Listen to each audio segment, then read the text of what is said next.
الحمد لله نحمده ونستعينه ونستغفره ونؤمن به ونتوكل عليه ونعوذ بالله من شرور أنفسنا ومن سيئات أعمالنا من يهده الله فلا مضل له ومن يضلل فلا هادي له ونشهد أن لا إله إلا الله وحده لا شريك له ونشهد أن سيدنا ومولانا محمدا عبده ورسوله أما بعد فأعوذ بالله من الشيطان الرجيم بسم الله الرحمن الرحيم ثاني اثنين إذ هما في الغار يا رب صل وسلم دائما أبدا على حبيبك خير الخلق كلهم هو الحبيب الذي ترجى شفاعته لكل هول من الأهوال مقتحم اللهم صل على محمد وعلى آل محمد كما صليت على إبراهيم وعلى آل إبراهيم إنك حميد مجيد اللهم بارك على محمد وعلى آل محمد كما باركت على إبراهيم وعلى آل إبراهيم إنك حميد مجيد۔ اللہ تعالیٰ نے انسانیت کی ہدایت کے لیے جن شخصیات کو مبعوث فرمایا، جن پر وحی الہی نازل فرمائی، انہیں انبیاء کرام علیہم السلام کہتے ہیں۔ انبیاء کرام میں سب سے آخری نبی خاتم النبیین حضرت محمد مصطفیٰ صلی اللہ علیہ وسلم ہیں۔ حضور اکرم صلی اللہ علیہ وسلم کے براہ راست شاگرد، براہ راست استفادہ کرنے والی شخصیات اور فیض نبوت کو لے کر پورے عالم میں فیض نبوت کو عام کرنے والی شخصیات کا نام صحابہ کرام رضی اللہ عنہ مجمعین ہے۔ صحابہ کرام رضی اللہ عنہ مجمعین میں افضل ترین اور اعلیٰ ترین شخص حضرت سیدنا ابو بکر صدیق رضی اللہ تعالی عنہ ہے۔ جس طرح انبیاء کرام علیہم السلام میں سے سب سے افضل ترین نبی خاتم الانبیاء حضرت محمد مصطفیٰ صلی اللہ علیہ وسلم ہیں، اسی طرح صحابہ کرام رضی اللہ عنہ مجمعین میں سے افضل ترین صحابی حضرت ابو بکر صدیق رضی اللہ تعالی عنہ ہیں۔ ہم انبیاء کرام علیہ السلام پر ایمان لاتے ہیں اور خاتم الانبیاء اور افضل ترین نبی حضور اکرم صلی اللہ علیہ وسلم کو سمجھتے ہیں۔ اسی طرح ہم صحابہ کرام رضی اللہ عنہ مجمعین پر ایمان لاتے ہیں، لیکن افضل ترین صحابی حضرت ابو بکر صدیق رضی اللہ تعالی عنہ کو سمجھتے ہیں۔ یہ ہمارا نظریہ ہے، یہ اہل سنت والجماعت کا متفقہ عقیدہ ہے۔ حضرت ابو بکر صدیق رضی اللہ تعالیٰ عنہ کے حالات کو جاننا، آپ کے کارناموں کا جاننا، یہ ہماری دینی اور مذہبی ذمہ داری ہے، اور پھر اس کو آئندہ نسلوں تک منتقل کرنا یہ ہماری ذمہ داری ہے، اور خصوصاً علماء کرام کا یہ ذمہ ہے، علماء کرام کا فرض منصبی ہے وہ اس چیز کو سیکھیں اور آگے امت کو سکھائیں۔ آپ کے علم میں ہے کہ ہمارا مرکز اہل سنت والجماعت کے زیر اہتمام تخصص فی العقائد الاسلامیہ، یہ جس طرح آف لائن ہے اسی طرح آن لائن بھی ہے، اور آج معمول کے مطابق تخصص فی العقائد الاسلامیہ کا سبق تھا، تو ہم نے اس سبق کو روک کے آج اس عنوان پر گفتگو کی ہے، کیونکہ چند دن بعد 22 جمادی الاخری حضرت صدیق اکبر رضی اللہ تعالی عنہ کی مبارک وفات کا دن ہے۔ تو ہمارے ذمہ ہے کہ اپنی شخصیات کا تذکرہ کرتے رہیں تاکہ لوگوں کے سامنے صحیح عقائد آتے رہیں۔ علماء کرام کے لیے بطور خاص اور امت مسلمہ کے لیے بطور عام میں سیدنا صدیق اکبر رضی اللہ تعالیٰ عنہ کی شخصیت کے مختلف پہلو پیش کروں گا تاکہ آپ اس بیان کو سنیں، پھر بیان کو سمجھیں، آپ اس کو محفوظ کریں اور اس کو لے کر پھر آگے عام کریں۔ صدیق اکبر رضی اللہ تعالیٰ عنہ کی زندگی کے حوالے سے اہم پہلو، حضرت سیدنا صدیق اکبر رضی اللہ تعالیٰ عنہ کی مبارک ذات کے تمام پہلوؤں کا احاطہ کرنا کم از کم میرے بس میں نہیں ہے۔ میں اپنی معلومات کی حد تک گفتگو کر سکتا ہوں، اپنے ذوق کی حد تک گفتگو کر سکتا ہوں، لیکن ان کی ذات گرامی کا اور ان کی شخصیت کا اور پوری چیزوں کا احاطہ کرنا میرے اختیار میں نہیں ہے۔ جس حد تک ممکن ہے میں آپ کی خدمت میں عرض کروں گا۔ میں انشاءاللہ حضرت ابو بکر صدیق رضی اللہ تعالیٰ عنہ کی جہاں شخصیت کو پیش کروں گا، جہاں آپ کا تعارف پیش کروں گا، آپ کا کردار پیش کروں گا، اور آپ کی دینی خدمات کو پیش کروں گا، رسول اللہ صلی اللہ علیہ وسلم سے قرابت اور تعلق کو پیش کروں گا، قربانیوں کا ذکر کروں گا، آپ کے کارنامے پیش کروں گا، وہاں سیدنا صدیق اکبر رضی اللہ تعالی عنہ پر ہونے والے اہل باطل، اہل الحاد کی طرف سے اعتراضات کے جوابات بھی پیش کروں گا۔ اس لیے آپ جانتے ہیں کہ ہمارا مزاج ہے، یہ ہمارا ذوق ہے کہ ہم بات ادھوری نہیں کرتے، بات پوری کرتے ہیں، اور ہم پیغمبر علیہ الصلوۃ والسلام اور انبیاء کرام علیہ الصلوۃ والسلام پر ایمان رکھتے ہیں، اور حضرات انبیاء کرام علیہ السلام کی ذات مبارکہ پر ہونے والے شبہات کے جوابات بھی دیتے ہیں۔ اسی طرح صحابہ کرام رضی اللہ تعالیٰ اجمعین کو معیار حق مانتے ہیں، اور ہم ان کی ذات گرامی پر ہونے والے اعتراضات اور شبہات کا رد بھی کرتے ہیں۔ اسی طرح حضرت امام اعظم ابو حنیفہ رحمہ اللہ اور فقہاء، محدثین اور جو ہماری شخصیات اکابر گزرے ہیں، ہم جہاں ان کا تذکرہ کرتے ہیں، ان کی باتوں کو نقل کرتے ہیں، وہاں ان پر ہونے والے شبہات کا رد بھی کرتے ہیں۔ مستقل میری گفتگو عبارات اکابر کے عنوان پر موجود ہے، اور مزید بھی انشاءاللہ کسی وقت ہم مجلس لگائیں گے اور اپنے اکابر کی عبارات کو تفصیل سے پیش کریں گے اور ہونے والے شبہات کا جواب بھی دیں گے انشاءاللہ۔ اسی طرح میں نے عرض کیا کہ حضرت سیدنا ابو بکر صدیق رضی اللہ عنہ اب ہمارے ایمان کا حصہ ہیں، اور سیدنا صدیق اکبر رضی اللہ تعالیٰ عنہ وہ پیغمبر پاک کے ممتاز صحابی ہیں کہ جن کی صحابیت کا تذکرہ قرآن نے کیا ہے، اور آپ کی صحابیت کا انکار دائرہ اسلام سے خارج کر دیتا ہے۔ حضرت ابو بکر صدیق رضی اللہ تعالیٰ عنہ رسول اللہ صلی اللہ علیہ وسلم کے وہ جانشین ہیں کہ آپ کی خلافت بلا فصل کا انکار کر دینا انسان کو دائرہ اسلام سے نکال کے رکھ دیتا ہے۔ اگر میں یہ کہوں تو بے جان نہیں ہوگا کہ رسول اللہ صلی اللہ علیہ وسلم کی ذات گرامی کے بعد قیامت تک دین کی بقا اور دین کی بنیاد ابو بکر صدیق رضی اللہ تعالیٰ عنہ کی ذات گرامی پر ہے۔ ان سے کٹ جانا گویا پورے دین سے کٹ جانا ہے۔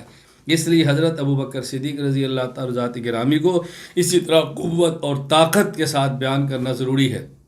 تو میں نے اس لیے آج کی مجلس لگائی ہے تاکہ ان باتوں کو تفصیل سے بیان کیا جائے اور تفصیل سے بات رکھی جائے، شبہات کا رد کیا جائے، تاکہ آپ کو پورا وثوق، پورا یقین اور پورا اعتماد ہو کہ ہم اہل سنت والجماعت احناف دیوبند حق پر ہیں، قوت دلیل پر ہیں، اور بغیر دلیل کے ہماری کوئی گفتگو نہیں ہے۔ یہ الگ بات ہے کہ ہم دلائل پڑھیں نہ، ہم دلائل سنیں نہ، ہم دلائل سمجھیں نہ، دلائل پر غور نہ کریں، یہ الگ بات ہے، وگرنہ ہمارا بحمد اللہ تعالی مذہب یہ بھی دلائل پر ہے، مسلک یہ بھی دلائل پر ہے، دین یہ بھی دلائل پر ہے۔ میں اس سے بڑھ کر کہتا ہوں کہ ہمارا منہج بھی دلائل کے ساتھ ہے، بغیر دلائل کے ہرگز نہیں ہے۔ تو ہم اپنی گفتگو کو آغاز کرتے ہیں۔ میں نے ابتدائی بات عرض کر دیا تاکہ آپ کا ذہن اچھی طرح بن جائے اور آپ آخر تک اس عنوان پر میرے ساتھ چلیں اور پوری گفتگو کو سماعت فرمائیں۔ اس کے بعد آپ حضرات کو یہ مکمل بیان انشاءاللہ آنا میڈیا سروسز پر ملے گا، اور اس کے بعد آپ حضرات چاہیں گے تو مکمل فائل جس میں ساری تحریر موجود ہیں آپ لینا چاہیں گے تو آپ کو وہ بھی ملے گا انشاءاللہ العزیز۔ ہم تقریر اور تحریر کے ذریعے پوری بات امت مسلمہ تک پہنچانا اپنی ذمہ داری سمجھتے ہیں۔ اللہ تعالیٰ مجھے اور آپ سب کو اخلاص کے ساتھ، دلائل کے ساتھ، اعتدال کے ساتھ اپنے اکابرین کے منہج پر رہتے ہوئے دین کی مقبول خدمت کی توفیق عطا فرمائے۔ حضرت ابو بکر صدیق رضی اللہ تعالی عنہ واقعہ فیل سے 3 سال قبل 573 عیسوی میں پیدا ہوئے۔ واقعہ فیل یعنی جو ہاتھی والوں کا قصہ پیش آیا جس میں ابرا برباد ہوا اور کعبہ کی حفاظت ہوئی، اس کے 573 سال یعنی واقعہ فیل جب یہ ہوا تو حضرت سیدنا صدیق اکبر رضی اللہ تعالی عنہ کی ولادت واقعہ فیل سے 3 سال بعد 573 کو ہوئی ہے ابو بکر صدیق رضی اللہ عنہ۔ یعنی یوں سمجھیں کہ سیدنا ابو بکر صدیق رضی اللہ تعالیٰ عنہ رسول اکرم صلی اللہ علیہ وسلم سے تقریباً 2.5 سال کم و بیش یہ چھوٹے ہیں، اور حضور پاک صلی اللہ علیہ وسلم ان سے 2.5 سال کچھ دنوں کا فرق سکتا ہے، ان سے بڑے ہیں۔ حضرت ابو بکر صدیق رضی اللہ تعالیٰ عنہ کا جو پہلے نام تھا وہ تھا عبد رب الکعبہ، رب الکعبہ کا بندہ، اور حضور اکرم صلی اللہ علیہ وسلم نے آپ کا نام تبدیل فرما کے عبداللہ رکھ دیا تھا۔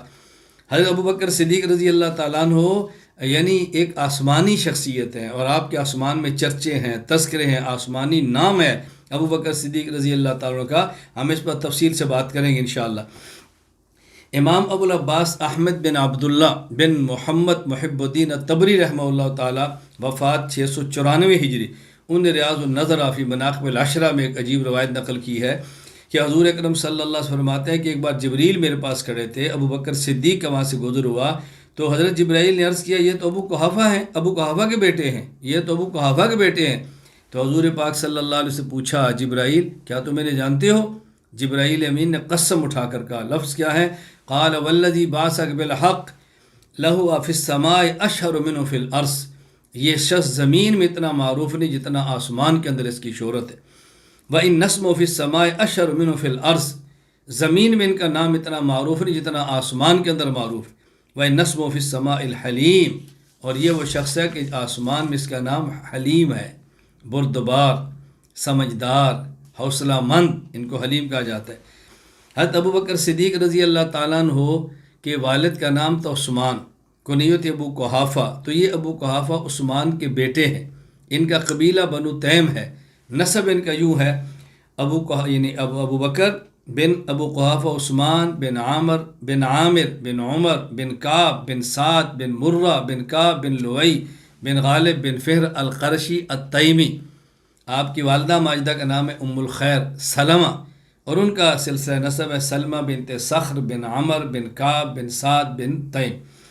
حضرت ابو بکر صدیق رضی اللہ تعالیٰ عنہ کا ایک ہے نام اور ایک ہے آپ کی کنیت وصفی، اللہ جس نام سے ابو بکر صدیق رضی اللہ تعالیٰ معروف ہے، یعنی ایک ہوتی ہے کنیت نسبی جو اولاد کی وجہ سے ہے، ایک ہوتی ہے کنیت وصفی کہ جو کنیت بندے کی کسی خاص وصف کی وجہ سے ہو۔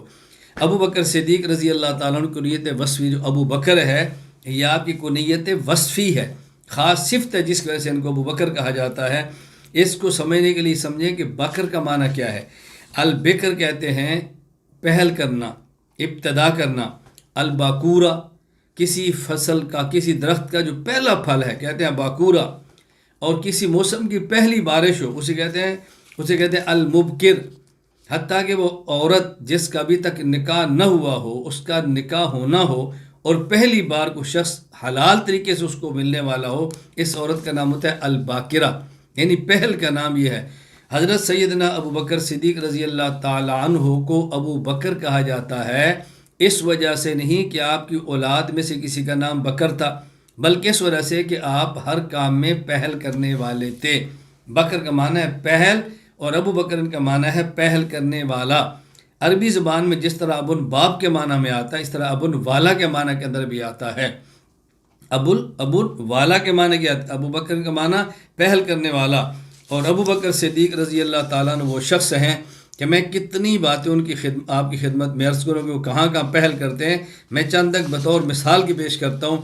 ابو بکر صدیق رضی اللہ عنہ نمبر 1 اسلام قبول کرنے میں پہل کرنے والے، نمبر 2 دعوت اسلام دینے میں ابو بکر پہل کرنے والے، نمبر 3 مکہ مکرمہ میں بیت اللہ کے بعد مسجد بنانے میں ابو بکر پہل کرنے والے، جو مکہ مسجد بنی ہے اس کے بعد مدینہ میں پہل کرنے والے، نمبر 4 اسلام کے لیے مصائب سہنے میں ابو بکر پہل کرنے والے، نمبر 5 رسول اللہ صلی اللہ علیہ وسلم کا دفاع کرنے میں ابو بکر پہل کرنے والے، نمبر 6 غلاموں کو آزاد کرانے میں ابو بکر صدیق رضی اللہ عنہ پہل کرنے والے، نمبر 7 پیغمبر کے نکاح میں باکرہ اور کنواری بیٹی دینے میں پہل کرنے والے، نمبر 7 اسلام میں سب سے پہلے خطبہ دینے والے امت میں ابو بکر، نمبر 8 یتیموں کی مدد کرنے میں پہل کرنے والے، نمبر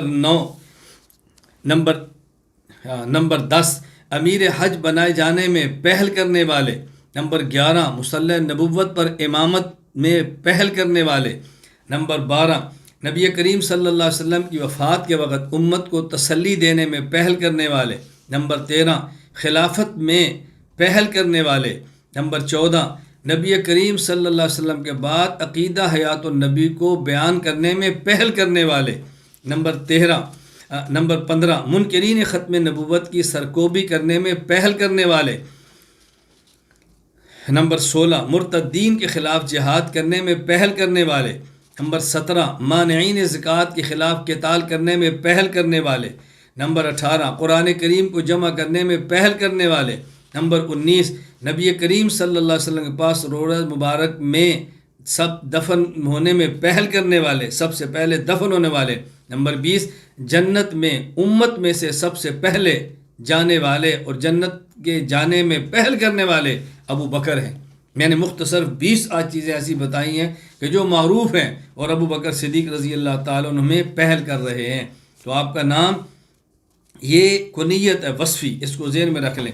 یہاں میں ایک بات عرض کرنا چاہوں تو بہت اچھی طرح ذہن نشین فرما لیں کہ حضرت نعمان سید الفقہا امام ابو حنیفہ رحمہ اللہ کے بارے میں ایک بات غلط مشہور کر دی گئی ہے کہ ان کی بیٹی کا نام حنیفہ تھا، اس وجہ سے ان کو ابو حنیفہ کہا جاتا ہے، اور حنفیت کے مذہب کی نسبت ایک لڑکی کی طرف ہے اور خود کو حنفی کہتے ہیں، حالانکہ ایسی بات ہرگز نہیں۔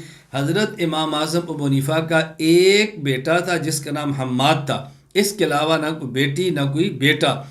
حنیفہ کا معنی ہوتا ہے دین حنیف، حنیفہ کا معنی ہوتا ہے دوات۔ حضرت امام ابو حنیفہ کو جو ابو حنیفہ کہا جاتا ہے، اب ان کا معنی والا، ابو حنیفہ کا معنی دوات والا۔ ہر وقت ان کے یہاں دوات پڑی رہتی لکھنے کے لیے، اور یا اس لیے کہ دین حنیف کو لکھوانے میں پہل کیا ہے۔ تو جس طرح ابو بکر کا معنی ہے دین قبول کرنے اور پھیلانے میں پہل کرنے والا، ابو حنیفہ کا معنی ہے دین کو لکھوانے اور پوری امت کے سامنے لکھ کر پیش کرنے میں پہل کرنے والے ابو حنیفہ۔ گویا کہ حضرت ابو بکر صدیق رضی اللہ تعالیٰ عنہ کا مشن ابو بکر ہے، نام عبداللہ ہے۔ امام ابو حنیفہ رحمہ اللہ کا مشن ابو حنیفہ ہے اور نام ان کا نعمان ہے۔ تو جس طرح بہت بڑا طبقہ اہل السنت کا صدیق اکبر کو ابو بکر تو جانتا ہے، ان کا اصل نام نہیں جانتا، اسی طرح حضرت امام اعظم ابو حنیفہ کا بہت بڑا مقلدین کا طبقہ وہ ان کا نام کنیت مشن ابو حنیفہ تو جانتا ہے، اصلی نام نعمان نہیں جانتا۔ صدیق کے مشن کو زندہ کرنا تھا، اللہ نے ہر شخص کی زبان پہ ابو بکر جاری کرا دیا۔ ابو حنیفہ کے مشن کو زندہ رکھنا تھا، ہر شخص کی زبان پہ ابو حنیفہ جاری کرا دیا۔ ابو بکر مشن کا نام ہے، اسی طرح ابو حنیفہ کاس اور مشن کا نام ہے۔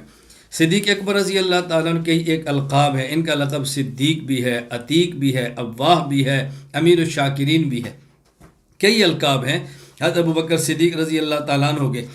حضرت صدیق اکبر کا ایک لقب ہے صدیق۔ صدیق کیوں کہا جاتا ہے؟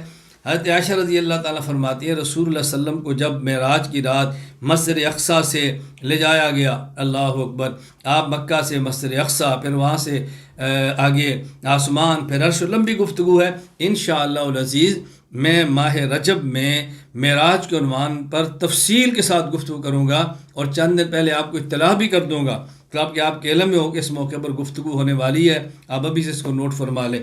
تو حضرت امی عائشہ رضی اللہ عنہ فرماتی ہیں جب رسول اللہ صلی اللہ علیہ وسلم معراج سے واپس آئے، بعض لوگوں نے انکار کر دیا، بعضوں نے قبول کر دیا، مکہ میں ہنگامہ شروع ہو گیا، تو حتیٰ کہ ابو بکر صدیق کے پاس لوگ آئے اور ان سے کہا کہ دیکھو جو تمہارا ساتھی ہے، اللہ حل لک الی صاحبک یزعم ان اسری بہ اللیلہ، یعنی صدیق کا دشمن اور حضور کا دشمن بھی سمجھتا تھا کہ نبی کا جو اصل صحابی اور صاحب اور ساتھی ہے وہ ابو بکر ہے۔ تو کیا کہتے ہیں، کیا تو اپنے صاحب کے بارے میں جانتا ہے کہ وہ دعویٰ کرتا ہے کہ وہ آج رات گیا ہے بیت المقدس؟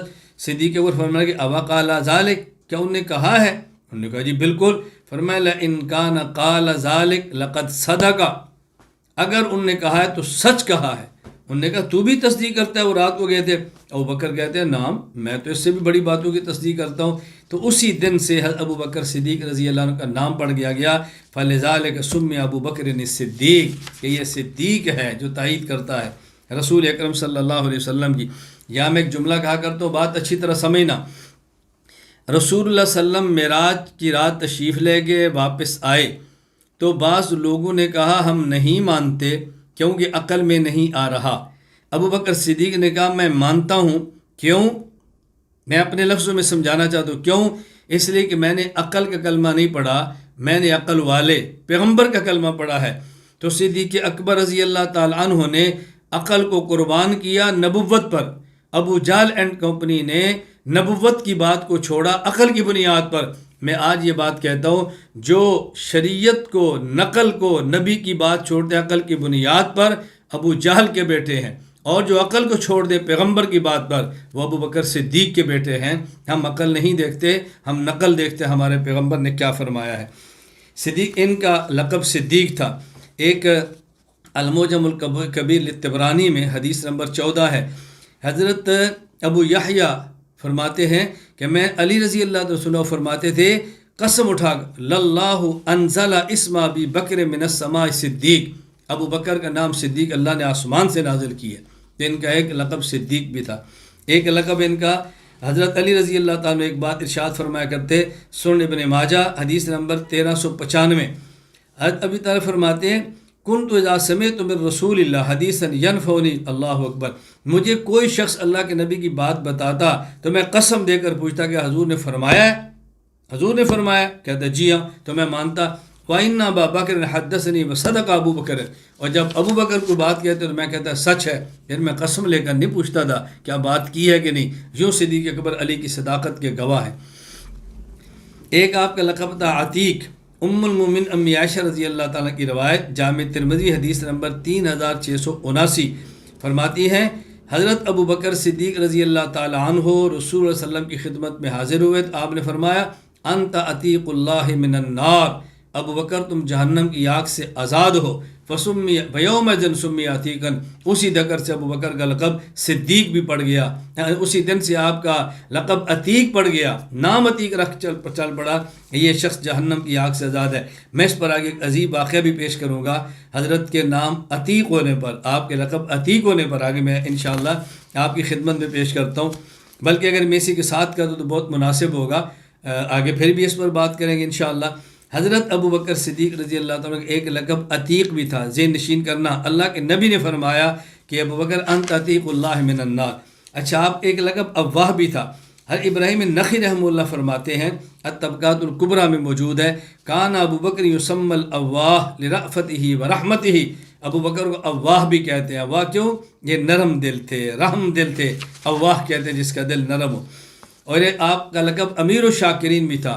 عمدۃ القاری شرح صحیح بخاری باب مناقب المہاجرین، حضرت سہیلی فرماتے ہیں وکان یلقب امیر الشاکرین، ان کا ایک لقب امیر الشاکرین بھی تھا کہ شکر گزاروں کے یہ گویا کہ یوں سمجھے لیے قائد ہیں ابو بکر صدیق رضی اللہ تعالیٰ عنہ۔ صدیق اکبر کا نام، صدیق اکبر کی کنیت، صدیق اکبر کے القاب، میں نے اس پر گفتگو کی ہے، آگے چلیے۔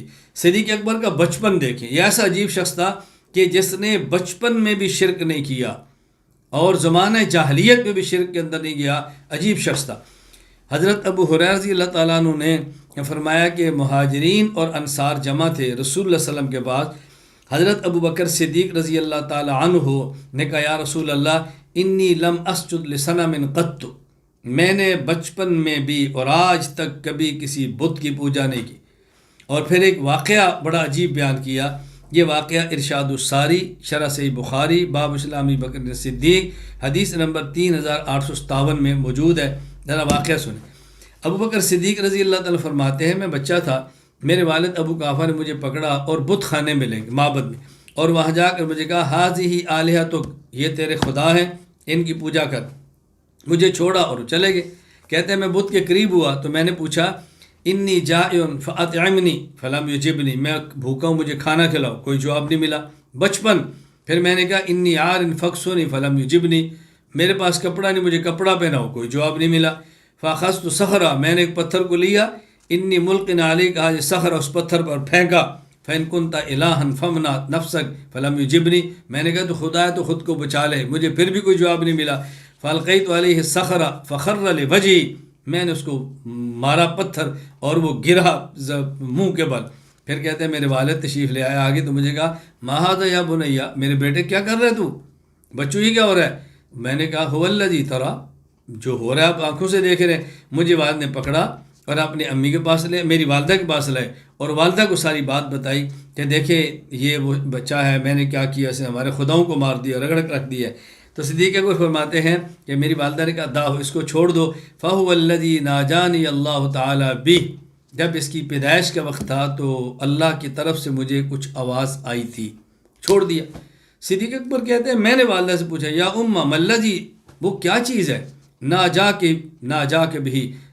کی بھی، جو خدا نے آپ سے یعنی مناجات کی ہے، اللہ کی طرف سے جو غیب کی آواز ہے وہ کیا، یعنی اللہ براہ راست بات کرے، جو اللہ کی طرف سے آپ کو غیبی آواز سنائے گی وہ کیا تھی؟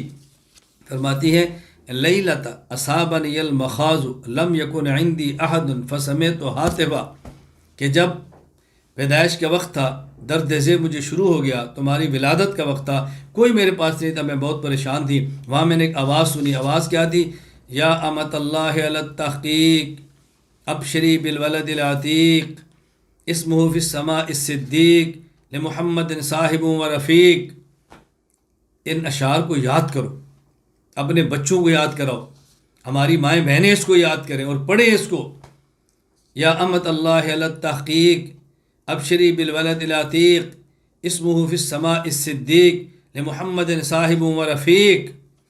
جب یہ بات کہی کہ اے اللہ کی باندی، مبارک ہو تمہارے یہاں بچہ پیدا ہونے والا جو آزاد ہے جہنم کی آگ سے، آسمانوں میں نام صدیق ہے، یہ محمد کا صاحب صحابی ہوگا اور رفیق ہوگا۔ ولادت سے پہلے خوشخبریاں دی جا رہی ہیں۔ حضرت ابو ہریرہ فرماتے ہیں جب صدیق اکبر نے بات ختم کی، اب اس کا گواہ تو کوئی نہیں تھا، اس کا گواہ کوئی نہیں تھا، تو جبریل امین اتر آئے، کہا صدق ابو بکر وصدق ثلاث مرات۔ جبریل امین نے 3 بار کہا ابو بکر نے سچ کہا، سچ کہا، سچ کہا۔ اللہ اکبر۔ دیکھو، اگر صدیق اکبر رضی اللہ تعالیٰ عنہ پیغمبر کی گواہیاں دے رہے ہیں تو پھر صدیق کی گواہیوں کے اللہ جبریل کو اتار رہے ہیں۔ حضرت جبرائیل امین، آپ کا بچپن ہے شرک سے پاک، اور آپ کی جوانی معرفت و صحابہ۔ ابن نعیم کی حدیث نمبر 110، حضرت امی عائشہ رضی اللہ فرماتے ہیں حرم ابو بکر رضی اللہ عنہ الخمرۃ علی نفسی فلم یشربها فی جاہلیت ولا اسلام۔ ابو بکر صدیق رضی اللہ تعالیٰ عنہ نے اسلام میں کیا، جاہلیت میں بھی کبھی شراب نہیں پی۔ اسلام کا نام کیوں لیا؟ یعنی جب تک رسول اللہ صلی اللہ علیہ وسلم اپنی دعوت لے کر نہیں آئے تھے، زمانہ جاہلیت، تب بھی شراب نہیں پی، اور آپ کی تشریف آوری کے بعد زمانہ اسلام کا تھا، ابھی شراب کو حرام نہیں کیا گیا، صدیق اکبر نے تب بھی شراب نہیں پی۔ یہ نہیں کہ پہلے پی اور حرام ہوتی چھوڑ دی، کبھی آپ نے لقمہ، آپ نے گھونٹ شراب کا زمانہ جاہلیت میں بھی نہیں چکھا، اور جب اسلام میں شراب حرام نہیں تھا تب بھی نہیں چکھا۔ آپ کی بچپن بھی پاکیزہ ہے، جوانی بھی پاکیزہ ہے۔ صدیق اکبر رضی اللہ تعالیٰ عنہ بڑے ہوئے، نکاح ہوا تو آپ نے 4 نکاح فرمائے۔ ایک بیوی کا نام ہے قتیلہ، ایک کا نام ہے ام رومان، ایک کا نام ہے اسماء بنت عمیس، اور ایک کا نام ہے حبیبہ بنت خارجہ، اور ان 4 سے آپ کی اولاد ہے۔ حضرت قتیلہ، ان سے آپ کی ایک بیٹی اسماء اور ایک بیٹی عبداللہ۔ نمبر 2 آپ کی بیوی ام رومان، ان سے بیٹی عائشہ ام المومنین اور بیٹا عبد الرحمن۔ آپ کی بیوی حبیبہ، ان سے بیٹی ام کلثوم، آپ کی بیٹی نمبر 4 اسماء بنت عمیس، اس سے ایک بیٹا محمد۔ تو آپ کی 4 بیویاں ہیں، 4 سے اولاد ہے۔ قتیلہ سے اولاد ہے اسماء اور عبداللہ۔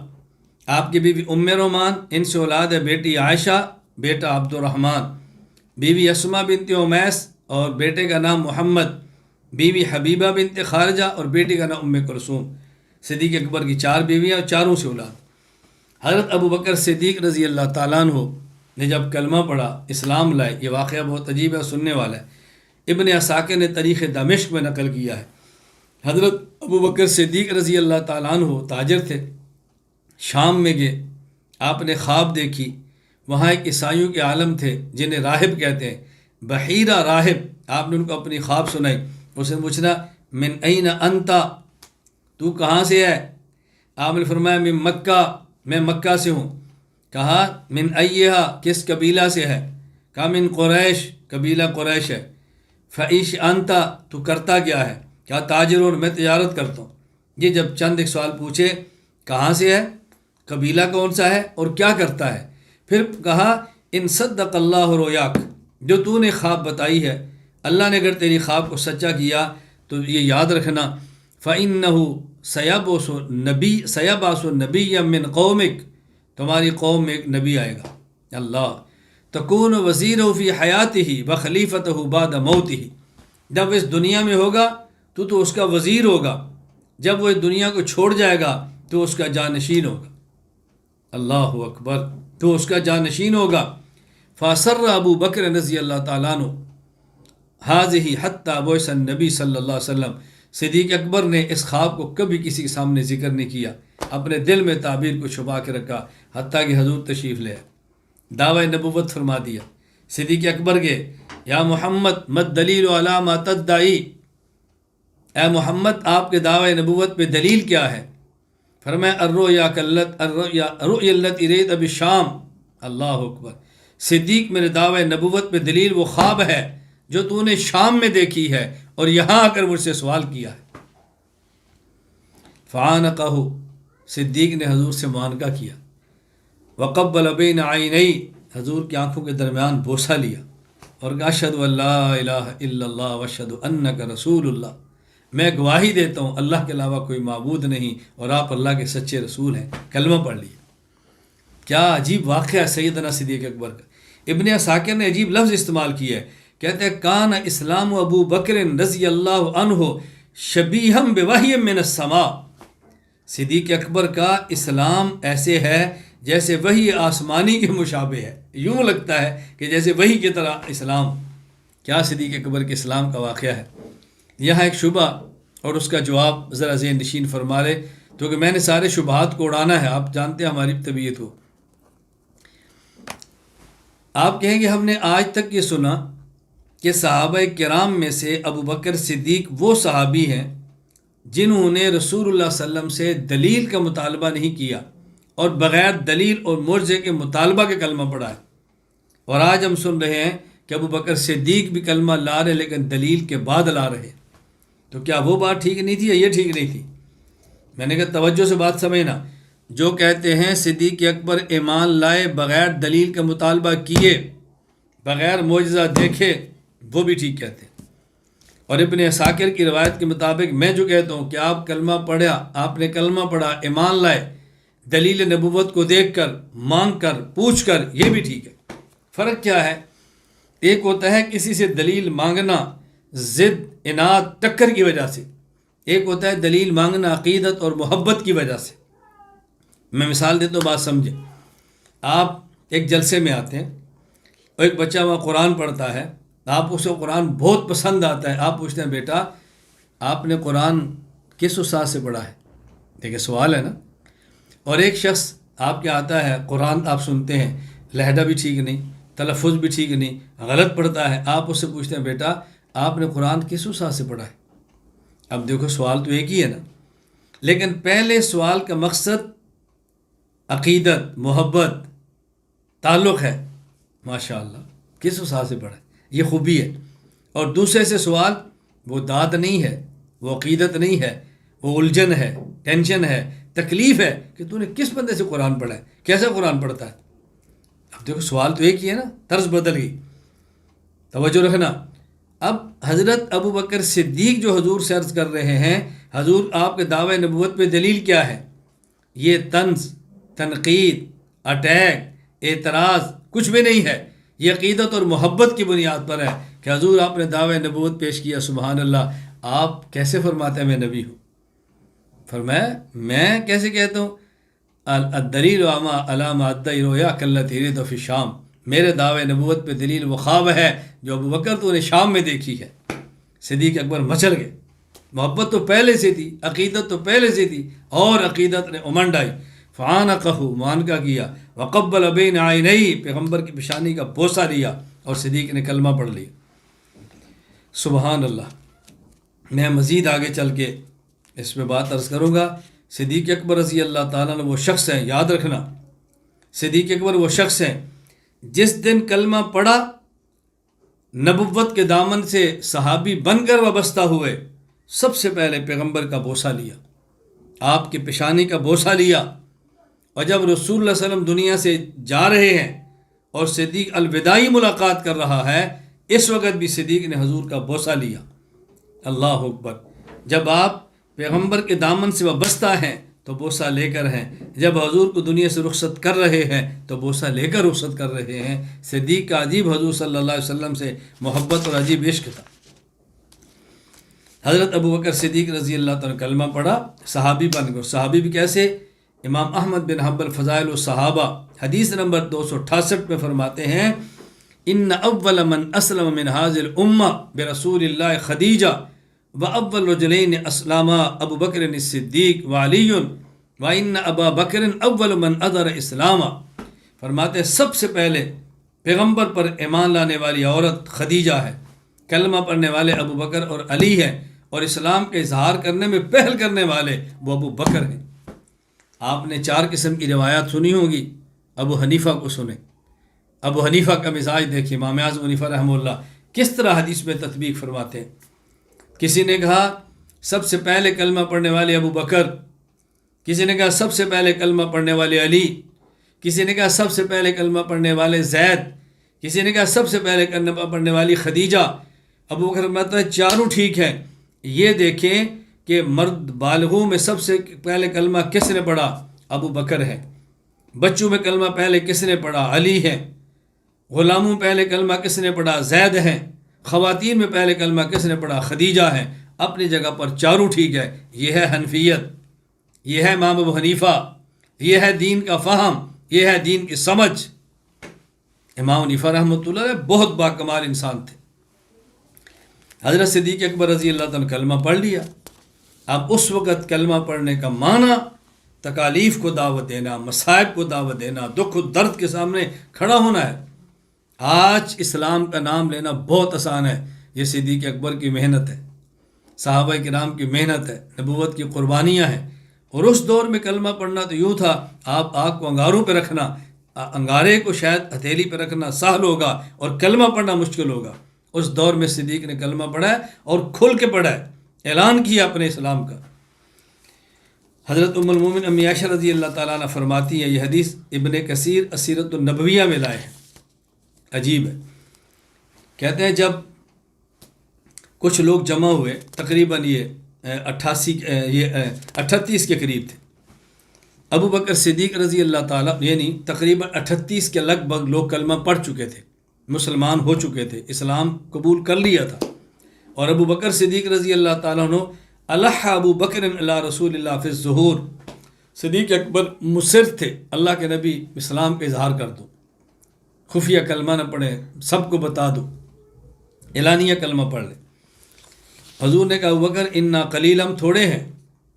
فلم یزل ابو بکر یلح حتی ظہر رسول اللہ، صدیق اکبر رضی اللہ تعالیٰ عنہ مسلسل اصرار کرتے رہے ادب سے، محبت سے، عقیدت سے، حتیٰ کہ پیغمبر پاک نے پھر اعلانیہ اسلام شروع کر دی. اعلانیہ ظاہر ہونا شروع ہو گیا.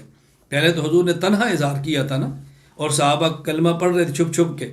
ابو بکر صدیق نے حضور بسم اللہ پڑھے. اب اعلانیہ جو کلمہ پڑھ رہے ہر کسی کو پتہ چلے فلاں مسلمان ہو رہے. وہاں پھر کہتے ہیں مسلمان تو الگ ہو گئے اعلان کے بعد، یعنی اپنے اپنے گھروں میں، قبیلے میں. ابو بکر صدیق رضی اللہ تعالیٰ عنہ قام ابو بکر فی الناس خطیبا ورسول اللہ صلی اللہ علیہ وسلم جالسا. صدیق اکبر رضی اللہ تعالیٰ نے پھر حضور کی جب اجازت ملی تو پھر خطبہ دیا اور کھل کے اسلام کی بات کی. توجہ رکھنا، فکان اول خطیب داع الی اللہ و الی رسول صلی اللہ علیہ وسلم. کہتے ہیں تاریخ اسلام کا یہ پہلا خطیب ہے جس نے اللہ اور اللہ کے رسول کی بات کی ہے امت میں سے. اول خطیب دعا الی اللہ و الی رسول. پھر یہ کہنا تھا سار المشرکون علی ابی بکر وعلی المسلمین. پھر کفر ٹوٹ پڑا، مشرک ٹوٹ پڑے.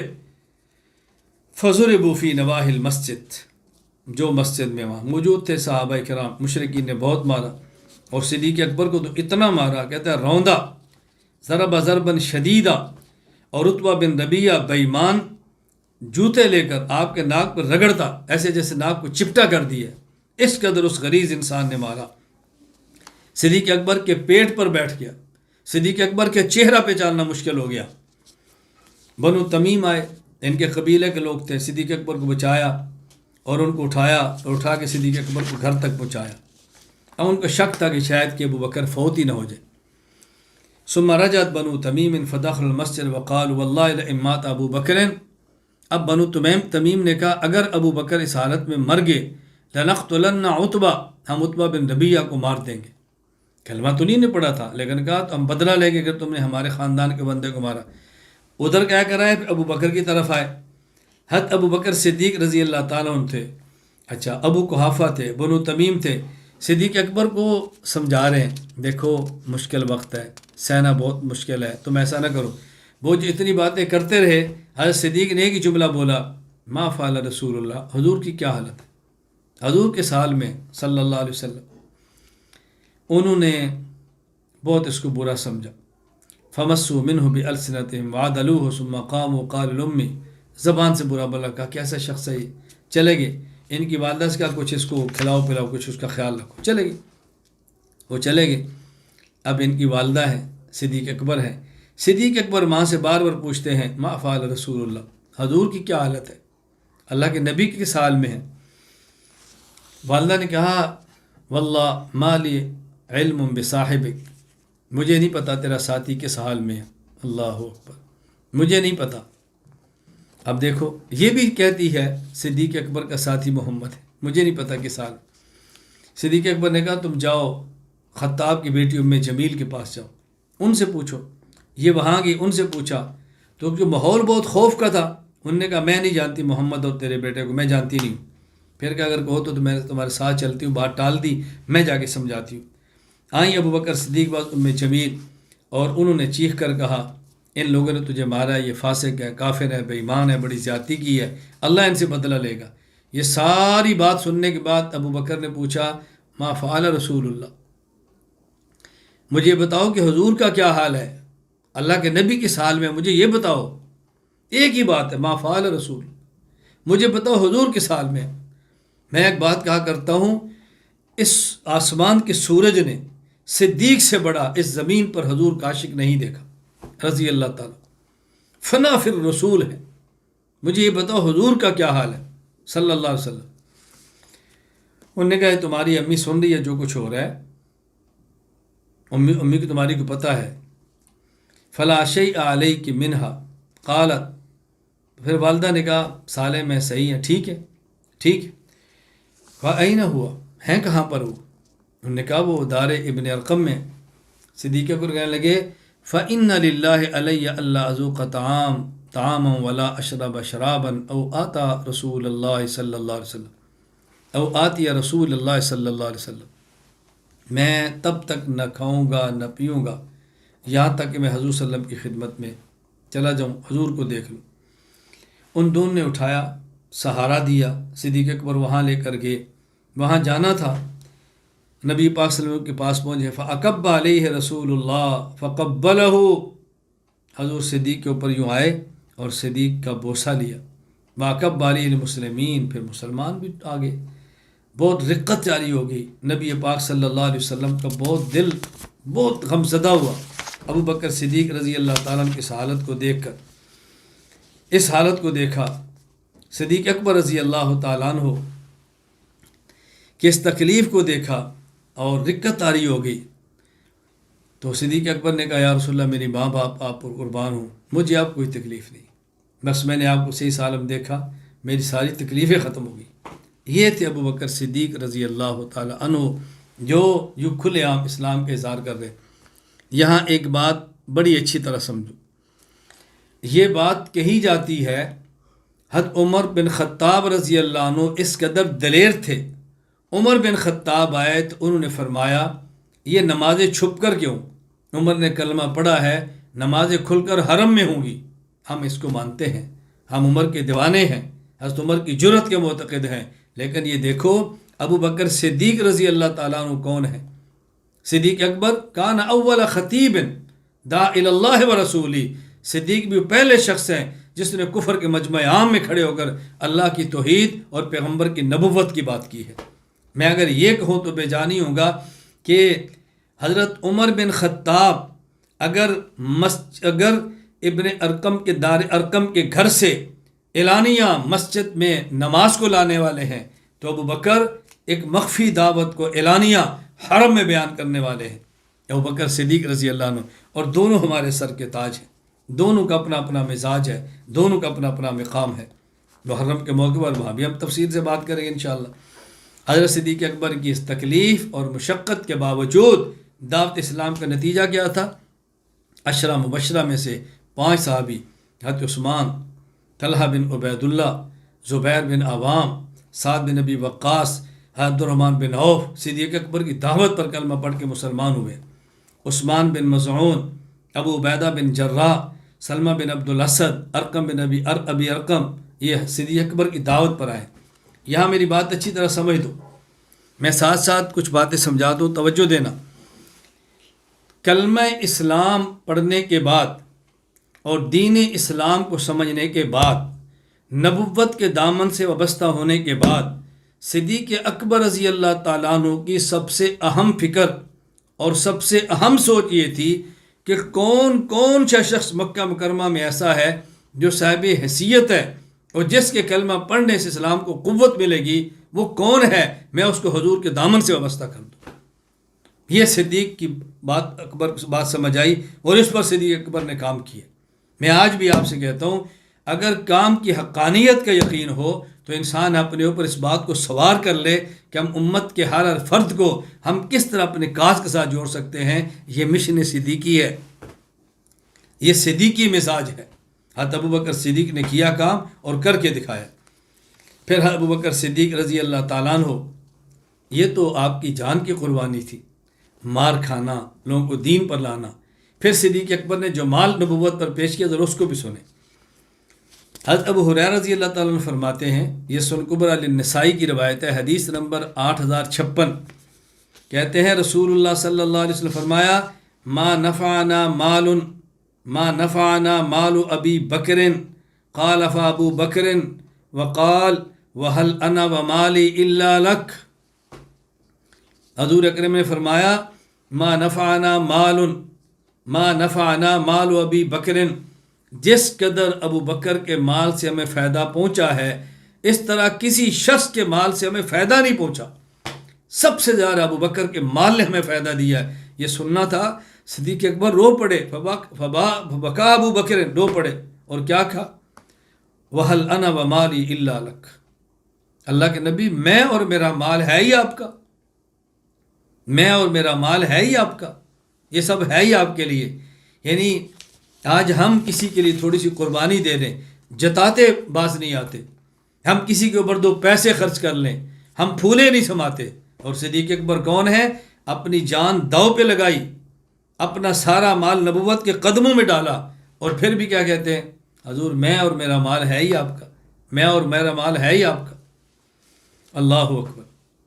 اگلی بات سمجھنا، مرقات المفاتی، شرح مشکات المصابی، باب مناقب ابی بکر، حضرت سعید بن مسیب تابعی رحمہ اللہ عجیب جملہ کرتے ہیں، کہتے ہیں وکان رسول اللہ صلی اللہ علیہ وسلم یقضی فی مال ابی بکر کما یقضی فی مال نفسی۔ اللہ اکبر۔ وکان رسول اللہ صلی اللہ علیہ وسلم یقضی فی مال ابی بکر کما یقضی فی مال نفسی۔ نبی پاک صلی اللہ علیہ وسلم ابو بکر کے مال کو ایسے خرچ فرماتے جیسے اپنا مال خرچ کرتے۔ یعنی حضور ابو بکر کے مال کو خرچ کرنا یوں سمجھتے تھے کہ میں اپنا مال خرچ کر رہا ہوں۔ میں اسے کیا نتیجہ نکالوں، میں اسے کیا بات سمجھاؤں؟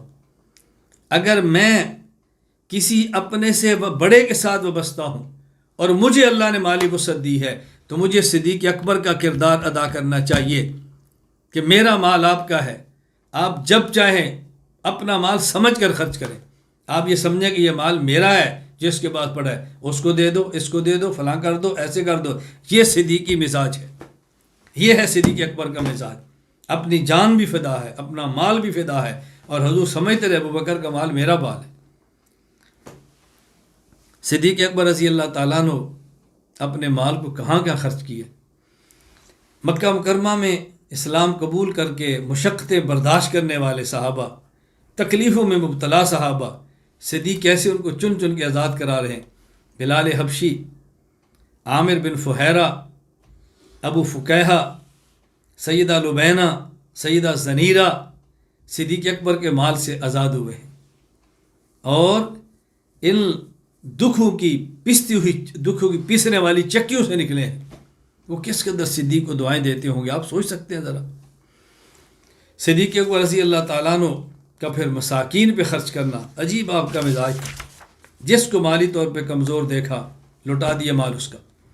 اور حضرت ابو بکر صدیق رضی اللہ تعالیٰ عنہ اللہ تعالیٰ کو ان کا مال خرچ کرنا کتنا پسند تھا۔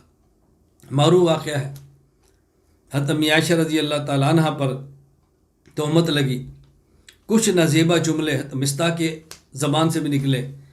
حضرت مستح رضی اللہ تعالیٰ عنہ صدیق اکبر رضی اللہ تعالیٰ عنہ کے عزیز تھے اور مالی طور پہ کمزور تھے، بدری صحابی تھے، غالباً آپ کی خالہ کے بیٹے تھے۔ تو آپ کو تکلیف ہوئی کہ تمہاری زبان سے جملہ کیسے نکلا؟ آپ نے ان کو جو خرچ کرتے تھے وہ دینا بند کیا۔ اللہ نے قرآن کی آیت نازل فرمائی، سورۃ النور آیت نمبر 22، وَلَا يَأْتَلِ أُولِي الْفَضْلِ مِنْكُمْ وَالسَّعَةِ أَنْ يُؤْتُوا أُولِي الْقُرْبَى وَالْمَسَاكِينَ وَالْمُهَاجِرِينَ فِي سَبِيلِ اللَّهِ وَلْيَعْفُوا وَلْيَصْفَحُوا۔ مال خرچ کرنا بند نہ کرو، درگزر کرو، معاف کرو۔ الا تحبون ان یغفر اللہ لکم، کیا تم چاہتے نہیں خدا تمہیں معاف کر دے؟ اس آیت کا اترنا تھا۔ جب یہ آیت اتری، رسول اللہ صلی اللہ علیہ وسلم نے تلاوت فرمائی، صدیق اکبر تک یہ جملہ پہنچا، الا تحبون ان یغفر اللہ لکم، صدیق کہتے ہیں بلا یا رب، بلا یا رب، بلا یا رب، انی احب ان یغفر لی وقد تجاوزت عما کان۔ اے اللہ میں چاہتا ہوں میرے گناہ معاف ہو جائیں، جب میری خطائیں ان سے درگزر ہو جائے۔ پھر صدیق اکبر نے مال دینا شروع کر دی۔ کیا صدیق اکبر رضی اللہ تعالیٰ کے کھلے ہاتھ تھے۔ نبی پاک صلی اللہ علیہ وسلم مکہ مکرمہ سے مدینہ منورہ جب آئے تھے، جب آپ نے ہجرت فرمائی تھی، اور آپ نے سب سے پہلے مدینہ میں آپ بنو عمر کے محلہ میں اترے، تقریباً 24 دن تک وہاں ٹھہرے، اور وہاں سے بنی نجار کے اترے۔ یہ لوگ آپ کے محافظ بن کر ساتھ تھے۔ حضور اکرم صلی اللہ علیہ وسلم جب آپ کی مبارک عادت تھی، نماز کے وقت ہوتا فوراً نماز پڑھتے۔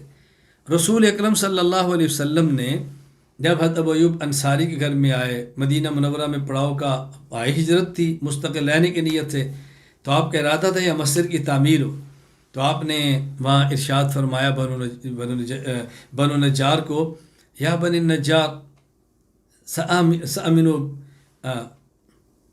آپ نے فرمایا کہ سأمنونی بحائطکم، تم یہ جگہ مجھے دو، مجھ سے پیسے لے لو، مسجد تعمیر کرنا چاہتے ہیں۔ انہوں نے کہا لا واللہ لا نطلب ثمنہ الا الی اللہ، حضور ہم پیسے نہیں لیں گے، فی سبیل اللہ دیں گے۔ ابن حجر اسقلانی رحمہ اللہ فتح الباری میں فرماتے ہیں ان النبی امر ابا بکر ان یطعمہما ثمنا، حضور ابو بکر فرمایا ابو بکر ان کے پیسے دے دو۔ یہ کوئی ترغیب نہیں، کون دے گا؟ نہیں، ابو بکر تم دے دو، بات ختم ہوگی۔ جیسے اپنے پیسے ہوتے ہیں، یوں اللہ کے نبی صدیق اکبر رضی اللہ تعالیٰ عنہ کے مال سے خرچ کر رہے تھے۔ آج تک جو لوگ مسجد نبوی میں نماز ادا کر رہے ہیں، اس کا اجر صدیق اکبر رضی اللہ عنہ کے کھاتے میں ہے۔ صدیق اکبر کا مال خرچ کرنے کا عجیب مزاج تھا۔ طبقات ابن سعد میں ایک عجیب واقعہ نقل ہے۔ سید عائشہ رضی اللہ تعالیٰ عنہ کا نکاح ہو گیا، رخصتی نہیں ہوئی، رخصتی سے کچھ عرصہ قبل بخار ہوا، صحت یاب ہوگی۔ حضرت ابو بکر صدیق رضی اللہ تعالیٰ عنہ خود حضور سے عرض کرتے ہیں حضور آپ رخصتی کیوں نہیں فرماتے؟ عمر کتنی ہے؟ 9 سال بیٹی کی، اللہ 9 سال کی بیٹی ہے، نکاح کر کے تو دے دی تھی، کہا رخصتی کیوں نہیں فرماتے، کیا رکاوٹ ہے؟ رسول اللہ صلی اللہ علیہ وسلم نے فرمایا کہ اس وقت میرے پاس حق مہر ادا کرنے کی رقم موجود نہیں ہے۔ توجہ رکھنا، اپنی بیٹی دی ہے اور شوہر خود پوچھ رہا ہے کہ رکاوٹ کیا، باپ پوچھ رہا ہے سسر رکاوٹ کیا ہے، کیا میرے پاس حق مہر کی رقم نہیں ہے؟ رسول اکرم صلی اللہ علیہ وسلم بات سن کر صدیق اکبر نے نبی پاک صلی اللہ علیہ وسلم کو 500 درہم ہدیہ دے دی، میری بیٹی کے حق مہر آپ ادا فرماتے۔ صدیق حضرت رسول اللہ صلی اللہ علیہ وسلم نے وہ رقم بھجوائی اور امی عائشہ کی رخصتی ہو گئی۔ کبھی ایسے واقعے بھی آپ سنیں گے، کوئی شخص 52 سال کے شخص کے گھر میں 9 سال کی بیٹی بھی بیچ دے اور حق مہر بھی اپنی جیب سے داماد کو دے کہ تم میری بیٹی کو حق مہر بھی ادا کر دو۔ آپ اندازہ کریں آج کے دور میں جھگڑے کیا ہیں، لڑائیاں کیا ہیں، اور صدیقی مزاج کیا ہے۔ ان سب چیزیں سنانے کا مقصد صدیقی مزاج اپنانا ہے تاکہ ہم اظہار کا مزاج بنائیں اور دین کی خدمت کریں۔ غزوہ تبوک تھا، مدینہ منورہ سے شام کی طرف جانا ہے، 670 کلومیٹر کا فاصلہ، تنگی کا زمانہ، وسائل موجود نہیں ہیں۔ رسول اللہ صلی اللہ علیہ وسلم نے اپیل فرما دی جہاد کے لیے تعاون کرو۔ حضرت عمر بن خطاب رضی اللہ تعالیٰ عنہ فرماتے ہیں کہ اس وقت میرے پاس مال کافی تھا اور میرا خیال یہ تھا الیوم اسبق ابا بکر ان سبقتہ یوما، اگر میں کسی موقع پر ابو بکر سے بڑھ سکتا ہوں نا، وہ آج موقع ہے کہ میں ابو بکر سے بڑھ جاؤں گا، کیونکہ میرے پاس مال کافی ہے بنسبت ابو بکر صدیق کے۔ یہ میرے دل میں خیال آیا تو میں حضور کی خدمت میں گیا اپنا نصف مال لے کر، پوچھا ما بقیت لأہلک، عمر گھر میں کتنا ہے؟ میں نے کہا مثلا آدھا گھر میں ہے۔ صدیق اکبر رضی اللہ تعالیٰ عنہ آئے تو اللہ کے نبی نے پوچھا ابو بکر گھر میں ما بقیت لأہلک، گھر میں کیا ہے؟ کہا ابقیت لہم اللہ و رسولہ، حضور گھر میں اللہ کے رسول کا نام ہی رہ گیا ہے، جو تھا وہ لے کر میں آ گیا ہوں۔ عمر کہتے ہیں لا اسابقک الی شیء ابدا، میں نے کہا ابو بکر تر سے آگے عمر کسی موقع پر نہیں بڑھ سکتا، ابو بکر تو ابو بکر ہی ہے۔ یہ روایت سنن ابی داؤد حدیث نمبر 1680 پر موجود۔ رسول اکرم صلی اللہ علیہ وسلم ہجرت کا حکم آ گیا، آپ نے ہجرت فرمانی ہے۔ صدیق اکبر کے گھر دوپہر کو پہنچے، سلام دعا ہوئی، اہم مشورہ کرنا ہے، حضور فرمائے ہجرت کو حکم مل گیا ہے۔ ابو بکر صدیق آج رات کو چلنا ہے یثرب۔ حضرت میرے لیے کیا حکم، میرے ماں باپ آپ پر قربان ہوں، مجھے ساتھ چلنے کی اجازت مل سکتی ہے، یہ سعادت مل جائے گی؟ حضور نے فرمایا ہاں آپ نے تو میرے ساتھ جانا ہے۔ امی عائشہ فرماتی ہیں یہ بات سن کر صدیق اکبر خوشی سے رو پڑے، اور عائشہ فرماتی ہیں کہ ہم سنتے تو تھے لیکن آج پتہ چلا، مجھے آج سمجھ آئی کہ خوشی کے آنسو بھی ہوتے ہیں، مجھے آج سمجھ آئی کہ خوشی کے آنسو بھی ہوتے ہیں۔ میں نے صدیق اکبر رضی اللہ تعالیٰ عنہ کو روتے اس وقت اپنے باپ کو دیکھا خوشی سے کہ حضور مجھے ساتھ لے جا رہے ہیں، میں کس موقع پر کون سی بات کرز کروں۔ یہ مزاج صدیقی ہے کہ کس طرح فنا ہے حضور کی ذات پر، یعنی مشکل وقت میں آدمی پیچھے ہٹ جاتا ہے۔ صدیق اکبر مشکل وقت میں ساتھ جا رہے ہیں کہ حضور میں ساتھ جاتا ہوں۔ میں ایک واقعہ یہاں پہ عرض کرنا چاہتا ہوں۔ شیخ الہند رحمہ اللہ مکہ مکرمہ میں ہیں، وارنٹ گرفتاری آ گئے، حضرت گرفتار ہو گئے، مکہ مکرمہ سے گرفتار کر کے جدہ پہنچایا گیا، جدہ سے مالٹا جانا تھا۔ شیخ الاسلام سید حسین احمد مدنی رحمہ اللہ شریف مکہ جو مکہ کے بڑے تھے گورنر، ان تک اطلاع دی انٹیلیجنس کے ذریعے، کہا تم ان کو اطلاع دو اور مجھے کسی طریقے سے گرفتار کراؤ کہ اس وقت خلافت کے حق میں تحریک چلانے والا شیخ الہند نہیں، اصل تو حسین احمد ہے، میری رپورٹیں کرو تاکہ میں گرفتار ہوں۔ رپورٹنگ ہو گئی، شیخ الاسلام گرفتار ہو گئے، حضرت شیخ الہند جدہ پہنچے، گرفتار ہو گئے، شیخ الاسلام حضرت مدنی بھی پہنچ گئے۔ حضرت شیخ الہند کو تعجب، حسین احمد یہ کیا ہوا، یعنی ایک دکھ ہوا کہ تم بھی گرفتار ہو گئے۔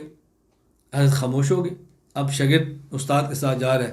حضرت مدنی رحمہ اللہ فرماتے تھے مجھے یہ الجھن تھی، اگر میرے استاذ یہ جیل میں رہے، اس بڑھاپے میں ان کی خدمت کون کرے گا؟ تو میں نے اپنی جیل کی زندگی کو آزادی پر ترجیح دی، مشکل میں ساتھ کی۔ حضور مکہ سے مدینہ جا رہے ہیں، مشکل وقت ہے، سر کی قیمت متعین ہے، گرفتاری پر یا کوئی مار کے دے 100 اونٹ ملیں گے۔ ابوبکر صدیق رضی اللہ تعالیٰ عنہ، حضور مجھے سعادت ساتھ کی مل سکتی ہے؟ کہا صدیق تم نے ساتھ جانا ہے۔ خوشی سے آنسو بہہ پڑے کہ میں آج اپنے آقا اور مولا اپنے پیغمبر کے ساتھ جا رہا ہوں۔ سبحان اللہ۔ اب صدیق اکبر رضی اللہ تعالیٰ نے اپنی بیٹی سے کہا تیار کرو تسمہ، کھانا سب چیزیں تیار کی۔ اب چونکہ کھانا تیار ہو گیا، ابھی ساتھ جانا تھا، تو جو اس وقت کھانا پینا تیار کیا، اب اس کو باندھنے کے لیے رسی نہیں مل رہی۔ حضرت اسماء رضی اللہ تعالی عنہا نے اپنے ازار بند کو لیا اور لمبائی میں 2 ٹکڑے کیے، اس سے کھانے پینے کی چیزیں باندھی۔ اس دور سے اسماء صدیق کی بیٹی کو ذاکت النطاقین کہا جاتا ہے، 2 ازار بند والی، قربان کر دیا اس کو، پیغمبر پاک صلی اللہ علیہ وسلم کا کھانا اس سے باندھ کے ساتھ بھیجا۔